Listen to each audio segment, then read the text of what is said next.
इसके अलावा क्या कोई बात हुई आपकी बहुजन समाजवादी पार्टी के शीर्ष नेतृत्व से? नहीं, किसी से कोई वार्ता नहीं है। हाँ, मैं भी सुना कि वो कह रहे थे कि बहन जी से मेरी वार्ता हुई। मेरी बहन जी से जब मैं एमपी था 2013, आखिरी वार्ता उनसे फ़ोन पे मेरी 2013 में है। आज तक और इस टिकट में ना मेरा कोई लेना न देना। मैं जेल में था, आप लोगों को मालूम है। पत्नी को अप्रोच करके उन लोगों ने टिकट दिया, वार्ता उनसे हुई और आरोप हमारे ऊपर लगा रहे हो। इसका मतलब कुछ पहले से ही मनगढ़ंत कहानी रही होगी ताकि मुझे टो कर दो, मुझे डिफेम करने की बात थी। कोई खेल समझ में आ रहा है क्या इसमें?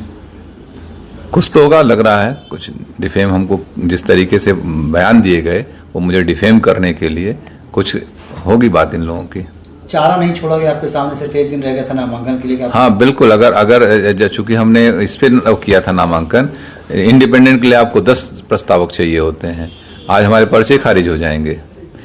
खैर, मैं एक बात और बता दूं, अगर मैं चुनाव लड़ रहा होता तो मैं जरूर एक इंडिपेंडेंट नॉमिनेशन भी करके रखता। या मैं इंडिपेंडेंट रहता ही, मुझे नहीं जाना पड़ता कहीं और हम लोग चुनाव लड़ते। भविष्य में क्या कोई तालमेल बैठेगा बसपा से?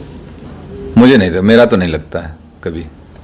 राजनीतिक संभावना को, लेकिन मुझे नहीं लगता, क्योंकि इतनी बार धोखा खाने के बाद फिर कहाँ आदमी वो करता है।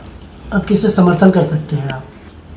ये भविष्य का सवाल है। मैंने अभी कहा कि अभी हम अपने सारे लोगों के साथ बैठेंगे, जिम्मेदार साथियों का, यही नहीं पूरे जौनपुर, पूरे दोनों हमारी लोकसभा, सभी जनपद के सभी लोगों के साथ हम लोग बैठेंगे। जनपद में कम से कम हम लोगों के 2, 2.5, 3, 4 लाख लोग अपने हैं। जहां हम लोग चाहेंगे वहां मत करेंगे। ये सबसे मिलकर बैठ के बात। अब आपको धोखेबाज बता रहे हैं कि उन्होंने एक दिन पहले ही कहा कि अब आप हमारी पत्नी चुनाव नहीं लड़ेंगी, इस तरीके का बयान आपने उनको। इसका जवाब दे दिए यार। अब के कौन कह रहा है? कितने बड़े लोग हैं, कोई बचा है बसपा में? क्यों ऐसी बात कर रहे हैं कि एक अकेली सीट जौनपुर की थी जिसको लेकर बसपा चर्चा में आ गई।